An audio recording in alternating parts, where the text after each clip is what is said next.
হব পারাবার হে জগতের নাথ করপা নাহি কান্ডারি। মানে আমার এই দেহটা হচ্ছে তরি, এটা হলো ভাবরাজ্যের লেখা। কাজী নজরুল ইসলাম ভাবরাজ্যে দাঁড়িয়ে কথাটা লিখেছেন। এই দেহটা হচ্ছে তরি, মায়ার তরঙ্গে পড়ে তরিটা টলমল করছে। আবার কি হলো, বলছে এই তরির কোনো কান্ডারি নাই, আবার তরিটা জীর্ণ ভাঙা। তা এই তরি নিয়ে কি করে আমি পার হব, কুল পাবো কি পাবো না তাও জানি না। তাই এই মুহূর্তে আমি তোমার শরণাপন্ন হলাম, তোমার শরণাপন্ন হলাম। এখন তুমি যদি আমাকে অবহেলা করো তাহলে আমি কার শরণ নেব বলো তো? তোমার নাম তো জগতের নাথ, জগন্নাথ, জগতেরও নাথ। তুমি এমনই নাথ, সকল ভারতবর্ষের মাটিতে যত বিষ্ণু মন্দির আছে সকল মন্দিরে গিয়ে নাথকে দর্শন করতে হয় ভক্তদের। একমাত্র তুমি সেই নাথ। সকলকে দর্শন করতে তুমি কৃপা করে রথযাত্রার দিন তোমার ঘর থেকে তুমি বেরিয়ে আসো। তাই তোমার মতো নাথ জগতে নাই, ওই জগন্নাথ। নাহি কান্ডার ভাঙা মোর তরে, আশা নাহি কুলে উঠিবা। আমি গুণহীন বলে তুমি করো যদি হেলা, তবে শরণ লইব বলকার, শরণ লইব বলকার হে জগতের নাথ করো পার, জগতের নাথ করো পার, করো পার হে জগতের নাথ করো পার। কদাচিৎ কালিন্দিত সঙ্গীত তরল মুদা ভীরি নারী বদন কমল সাদ মধুপা রমা শম্ভু ব্রহ্মা বড়পতি গণশাশ্চিত পদ জগন্নাথ স্বামী নয়ন পথগামী ভব তুমে, ভব তুমে।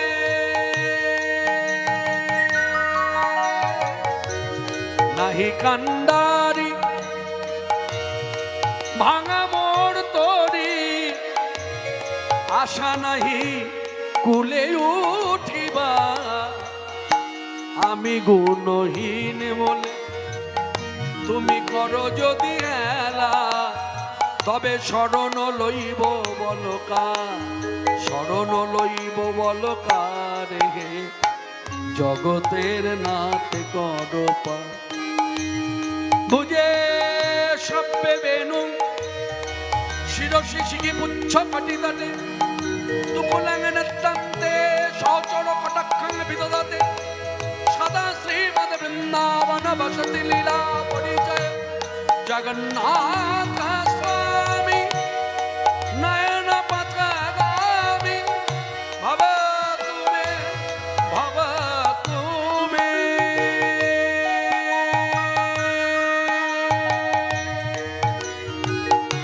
নাহি কান্ডারি ভাঙা মোর তরি, আশা নাহি কুলে উঠিবা। আমি গুণহীন বলে তুমি করো যদি হেলা, তবে শরণ লইব বলকার, শরণ লইব বলকার জগতের নাথ করো পার, জগতের নাথ করো পার, করো পার হে জগতের নাথ করো পার। এদিকে ভগবান চৈতন্যদেব পৌঁছে গেলেন নীলাচলে, আর এদিকে বাড়ির ছেলে রঘুনাথ দাস বাড়ি ফিরে আসা মাত্রই প্রথম সাক্ষাৎ করে ফিরে এসেছে, সঙ্গে সঙ্গে গৃহবন্দী করল। হ্যাঁ, ওকে নিয়ে গিয়ে গৃহবন্দী করে রাখো, ঘর থেকে যেন বেরোতে না পারে। হ্যাঁ হ্যাঁ হ্যাঁ, জল চাইলে জল দেবে, খেতে চাইলে খেতে দেবে, হ্যাঁ, কিন্তু ঘর থেকে যেন বেরোতে না পারে। এমতো অবস্থায় রঘুনাথ দাস বন্দী হয়ে গেল। আর বন্দী অবস্থায় মনে মনে ভাবে, কই কৃষ্ণ, কোথা কৃষ্ণ, আমি কৃষ্ণ পেলাম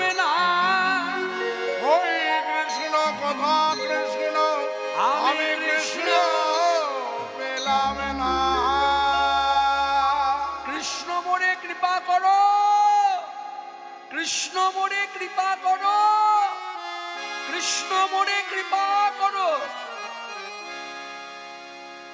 বলতে বলতে এলো সেই দিন, 10-12 দিন পর হঠাৎ করে যারা পাহারা দিচ্ছিল প্রহরীরা, মানে লেটেল হাত, লাঠি হাতে লেটেলগণ, তারাই দরজায় ঘা দিয়ে বললেন, এই দরজা খোলো। যেই দরজা খুলেছে, কি আপনারা ভেতরে এলেন? আপনারা তো বন্দি করে আমাকে রেখেছেন আমার বাপ জ্যাঠার কথা মতো, কি বলতে এলেন? শোনো, তোমাকে বলতে এসেছি ভগবান চৈতন্যদেব আবার শান্তিপুরে এসেছে। হ্যাঁ, দ্বিতীয়বার আবার এসেছে? তুমি যাবে? কিন্তু যাবো কি করে? আপনারা যে বন্দি করে রেখেছেন, আমরা তোমায় পথ দেখাবো, পেছন দরজা দিয়ে পালিয়ে যাও, বাপ জ্যাঠা টের পাবে না। আর শোনো, তুমি তো যাবে ভগবত দর্শনে, আমরা যেমন ছিলাম তেমনই থাকবো। আমাদের জন্য তুমি কি ভাবলে? তোমার জন্য তো আমরা ভাবলাম, তাই তোমায় পথ করে দিলাম ভগবত দর্শনে যাবার জন্য। তুমি কি ভাবলে? রঘুনাথ দাস সুন্দর একটি কথা বললেন, শুনুন। এই মুহূর্তে যদি আপনারা আমার থেকে বয়সে ছোট হতেন, আপনাদের মাথায় হাত থেকে আশীর্বাদ করতাম, কল্যাণ হোক, মঙ্গল হোক। কিন্তু যেহেতু আপনারা বয়সে বড়, তাই আপনারা বয়সে বড় জেনে আমি ভগবান চৈতন্যদেবকে দর্শন করতে গিয়ে ভগবান চৈতন্যদেবের কাছে, আপনাদের কাছে আশীর্বাদ ভিক্ষা চাইব। নিতাই গৌর হরি হরি। এই বলে পেছন দরজা দিয়ে পালিয়ে গেল। এদিকে ভগবান চৈতন্যদেব কীর্তনানন্দে মাতোয়ারা, ভজ রাধা কৃষ্ণ গোপাল কৃষ্ণ, কৃষ্ণ কৃষ্ণ বল মুখে। উলধ্বনি রাধা কৃষ্ণ গোপাল কৃষ্ণ, কৃষ্ণ কৃষ্ণ বল মুখে। ভজ রাধা কৃষ্ণ গোপাল কৃষ্ণ, কৃষ্ণ কৃষ্ণ বল মুখে। ভজ রাধা কৃষ্ণ গোপাল কৃষ্ণ, কৃষ্ণ কৃষ্ণ বল মুখে। বুক ভরে যা অভাব মেটায়, আমি বুক ভরে যায় অভাবে মেটায়, স্বভাবে জাগায় মহা সুখে। ভজ রাধা কৃষ্ণ। উলধ্বনি গোপাল কৃষ্ণ, কৃষ্ণ কৃষ্ণ বল মুখে। ভজ রাধা কৃষ্ণ গোপাল কৃষ্ণ, কৃষ্ণ কৃষ্ণ বল মুখে। হরিদিন বন্ধু চিরদিন বন্ধু, হরিদিন বন্ধু চিরদিন বন্ধু, জীবের চির সুখে দুঃখে। ভজরে অন্ধ চরণারবিন্দ, যাহারে করুণা লোকে লোকে। ভজ রাধা কৃষ্ণ গোপাল কৃষ্ণ, কৃষ্ণ কৃষ্ণ বল মুখে। রাধা কৃষ্ণ গোপাল কৃষ্ণ, কৃষ্ণ কৃষ্ণ বল মুখে। আর কেন পান্থ হয়ে আছো ভ্রান্ত, আর কেন পান্থ হয়ে আছো ভ্রান্ত? এই আখি মেলে চাহো দিকে দিকে, নামের উজ্জ্বলালা পদ করি উজিয়ালা। আগে চলো চলো বলি ডাকে। ভজ রাধা কৃষ্ণ গোপাল কৃষ্ণ, কৃষ্ণ কৃষ্ণ বল মুখে। রাধা কৃষ্ণ গোপাল কৃষ্ণ, কৃষ্ণ কৃষ্ণ বল মুখে।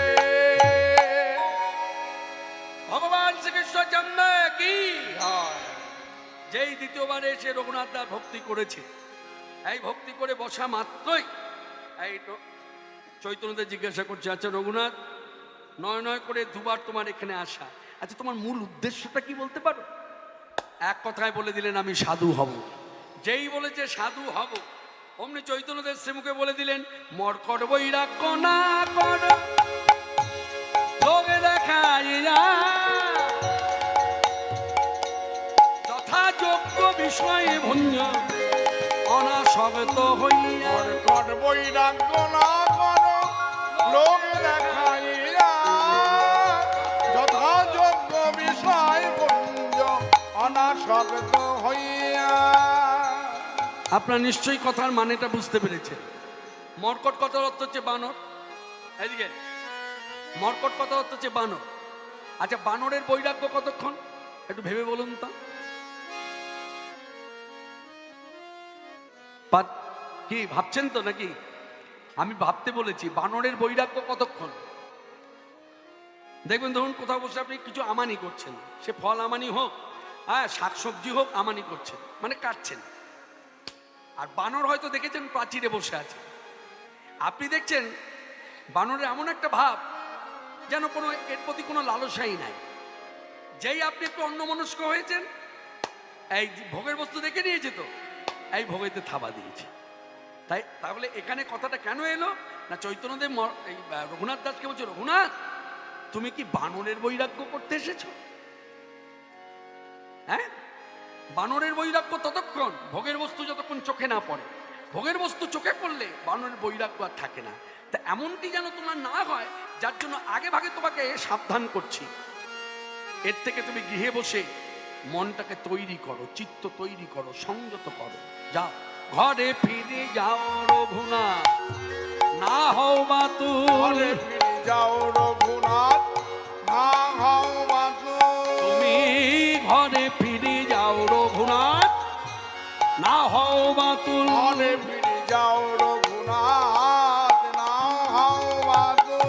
ক্রমে ক্রমে লোক পায় ভব সিন্ধু ক্রমে ক্রমে লোক পায় ভব সিন্ধু।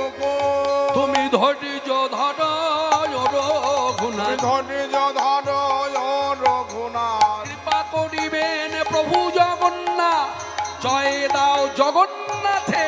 কৃপা করিবেন প্রভু জগন্নাথ, জয় দাও জগন্নাথে। কৃপা করিবেন প্রভু জগন্নাথ, ধৈর্য ধরো রঘুনাথ। ক্রমে ক্রমে লোক পায় ভব সিন্ধু কুল। ক্রমে ক্রমে লোক পায় ভব সিন্ধু। ধৈর্য ধরো রঘুনাথ, ধৈর্য ধরো, ধৈর্য ধরো। বাতুলতা করো না, মানে বাতুলতা মানে ধৈর্যচ্যুত হয়ে পড়ো না, ধৈর্য ধরো। গৃহে বসে কৃষ্ণ ভজন করো। হ্যাঁ, কৃষ্ণের কৃপা হলে আমি তোমায় পাবো, তুমি আমাকে পাবে। তাহলে প্রভু এবারও হলো না, এই যে দ্বিতীয়বার তোমার সঙ্গে সাক্ষাৎ হলো, এবারও তাহলে হলো না। এবারও তুমি আমায় তাহলে নীলাচলে নিয়ে যাবে না। তুমি যেমন ভাবে এসেছো তেমন করে ভক্তদের নিয়ে নীলাচলে চলে যাবে প্রথমবারের মতো, এবারও আমায় ফেলে রেখে যাবে।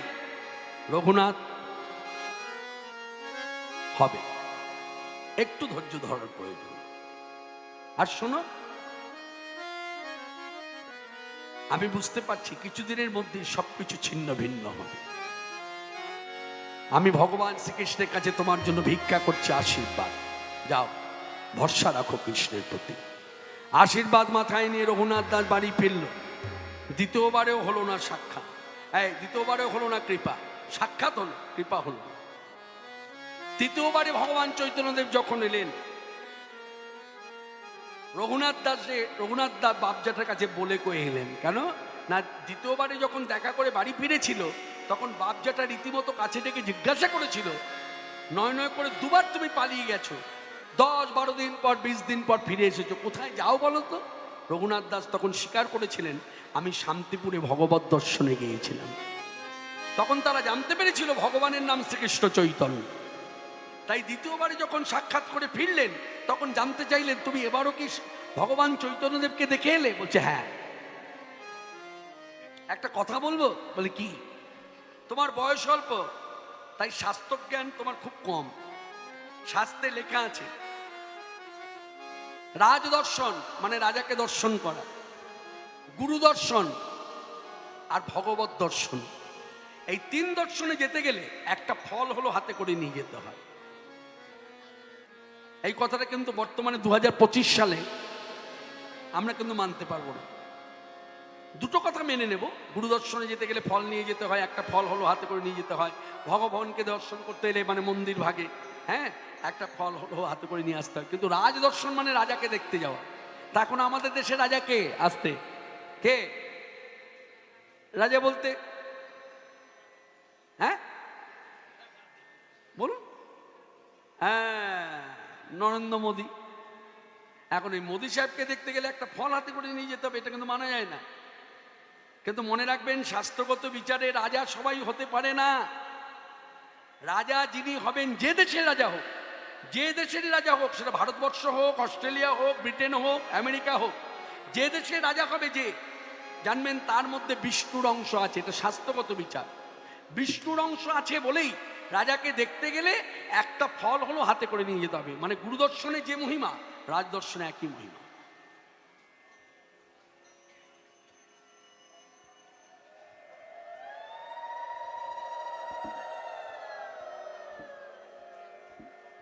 হৃদয় গোল হরি বল। সবাই মিলে আবার প্রেমানন্দে বলুন, হরে কৃষ্ণ হরে কৃষ্ণ হরে কৃষ্ণ হরে কৃষ্ণ কৃষ্ণ কৃষ্ণ কৃষ্ণ কৃষ্ণ হরে হরে হরে হরে হরে রাম হরে রাম হরে রাম হরে রাম রাম রাম রাম রাম হরে হরে। হরে হরে। বেশ বেশ, জয় জগৎবন্ধু। জয় জগৎবন্ধু হরি। ও মুর্শিদাবাদ জেলা তো ডাহাপাড়া ধাম, যার জন্য বলছে জয় জগৎবন্ধু। হ্যাঁ, এই জগৎবন্ধু সুন্দরের সুন্দর একটা পদাবলী আছে, পদ রচনা, যে পদে তিনি আহ্বান কীর্তন করেছেন গৌর সুন্দরকে উদ্দেশ্য করে। পদটি আমি একটু গেয়ে শোনাই, ভালো লাগবে আপনাদের, কারণ আপনাদের এই জেলারই মানুষ, আপনাদের নদীর ওপারেই, গঙ্গার ওপারেই ডাহাপাড়া ধাম। আহা, পদটা একটু আস্বাদন করি। এসো এসো নবদ্বীপ রায়, দিনজন ডাকছে হে তোমায়। এসো এসো নবদ্বীপ রায়, দিনজন ডাকছে এসো এসো নবদ্বীপ রায়, দিনজন ডাকছে হে তোমায়। আমি ভব ঘুরে ঘুরে ঘুরে আচ্ছন্ন মোহমায়ায়, ভব ঘুরে ঘুরে ঘুরে আচ্ছন্ন মোহমায়ায়। আমি ভব ঘুরে ঘুরে ঘুরে আচ্ছন্ন মোহমায়ায়, ভব ঘুরে ঘুরে ঘুরে আচ্ছন্ন মোহমায়ায়। দিনজন ডাকছে হে তোমার, এসো এসো নবদ্বীপ রায়, দিনজন ডাকছে হে তোমার। এসো নবদ্বীপ রায়, দিনজন ডাকছে হে তোমায়। তুমি প্রভু সংকীর্তনেশ্বর, তুমি নদে সুধাকর, তুমি সংকীর্তনেশ্বর, তুমি নদে সুধাকর। বিতরি করুণা সুধা রক্ষ চরাচর, বিতরি করুণা সুধা রক্ষ চরাচর। প্রভু তুমি বিনে এ দূর দিনে অন্ধকার সমুদয়, ও তুমি বিনে এই দূর দিনে অন্ধকার সমুদয়। দিনজন ডাকছে হে তোমার, এসো এসো নবদ্বীপ রায়, দিনজন ডাকছে হে তোমার। এসো এসো নবদ্বীপ রায়, দিনজন ডাকছে হে তোমায়। কোথা নিতাই গুণধর, কোথা প্রাণ গদাধর, তাই গুণধর কোথা প্রাণ গদাধর। রামানন্দ অদ্বৈত শ্রীবাস ভগতবর, রামানন্দ অদ্বৈত শ্রীবাস ভগতবর। লয়ে এ সকলে তু হলে গৌরে সগোতরা সকলে কুতূহলে গৌরে সগোতরা দিনজন ডাকছে হে তোমায়, এসো এসো নবদ্বীপুরায়। দিনজন ডাকছে হে তোমায়। ওহে সচির দুলাল, তুমি পরম দয়াল। চিরদুলাল উলধ্বনি তুমি পরম দয়াল। তরা এসে ঘুচাও দাসে সংসার জঞ্জাল। তোরা এসে ঘুচাও দাসের সংসার জঞ্জাল। এবার তোরা এসে ঘুচাও দাসে সংসার জঞ্জাল। তোরা এসে ঘুচাও দাসের সংসার জঞ্জাল। দাসে দয়া করো গুণা করো বিকাশী বিমল কাশ। সে দয়া করো গুণা করো বিকাশী বিমল কায়। দিনজন ডাকছে হে তোমায়, এসো এসো নবদ্বীপুরায়। দিনজন ডাকছে হে তোমায়, এসো এসো নবদ্বীপুরায়। দিনজন ডাকছে হে তোমায়। আমি জ্ঞানে গতিহীন ভক্তি ভজন বিহীন। জ্ঞান গতিহীন ভক্তি ভজন বিহীন। আছে এই দেখুন, ভগবানকে ডাকতে গেলে এই রকম দীনতা নিয়ে ডাকতে হবে। নিজেকে মনে করতে হবে আমার জ্ঞান নাই, আমার ভক্তি নাই। প্রভু তুমি আমার ডাকে সাড়া দেবে কিনা সেখানে সংশয় আছে, জিজ্ঞাসাবোধক চিহ্ন। তবুও যেহেতু তুমি ভগবান, তুমি আমার ডাকে সাড়া দিতেও পারো, নাও দিতে পারো, কিন্তু আমি জানি তুমি যে ভগবান, তাই তোমার কাছে আমার নিবেদন, আমাকে তো রাখতেই হবে। তুমি আমাকে ইচ্ছা করলে গ্রহণ করতে পারো, নাও করতে পারো, কিন্তু আমাকে যে তোমার কাছে দিতেই হবে নিজেকে। কি কথাগুলো শুনছেন তো? কথাগুলো কিন্তু ভক্তি রাজ্যের কথা। বৃন্দাবনের গোয়ালা মেয়েরা ভাবুন এইভাবে, যারা মাথায় হাড়ি নিয়ে দই দুধ নিয়ে হাটে বেচা কেনা করে, তাদের কাছে কৃষ্ণ বশীভূত। কৃষ্ণ উদ্ধবের কাছে বশীভূত নয়, অর্জুনের কাছে বশীভূত হলো না। ভাবুন, অর্জুনের কি কম জ্ঞান? জ্ঞান আছে বলেই তো এতগুলো প্রশ্ন করেছে। জ্ঞান না থাকলে প্রশ্ন করতো? হ্যাঁ, তাহলে তাদের বশীভূত হলো না কৃষ্ণ। কাদের বশীভূত হলো? যারা শাস্ত্র জ্ঞানই জানে না। শাস্ত্র জ্ঞান বলতে যাদের কিছু নাই, যারা জানে শুধু ভালোবাসতে, তাদের কাছে কৃষ্ণ বশীভূত হয়ে গেল। অতএব এই পথ মনে রাখবেন, যাগ যজ্ঞ পূজা তর্পণ জ্ঞান কর্মাদি সব তুচ্ছ। এই পথ হচ্ছে ভাবের পথ, ভক্তির। আপনি যত ভাব দিয়ে বলবেন তত ভগবান আপনার। যেখানে ভাব নাই সেখানে তিনিও নাই। হরে কৃষ্ণ, একদম বাস্তব কথা।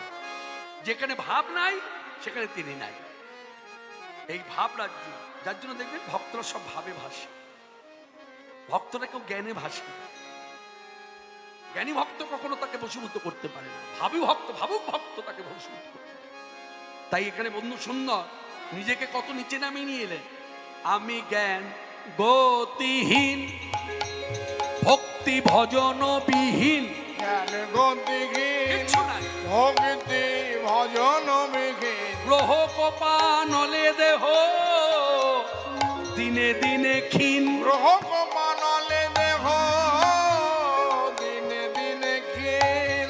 এসে নয়নে জলে জগৎ বন্ধু বলে, রেখো গৌর রাঙা পায়।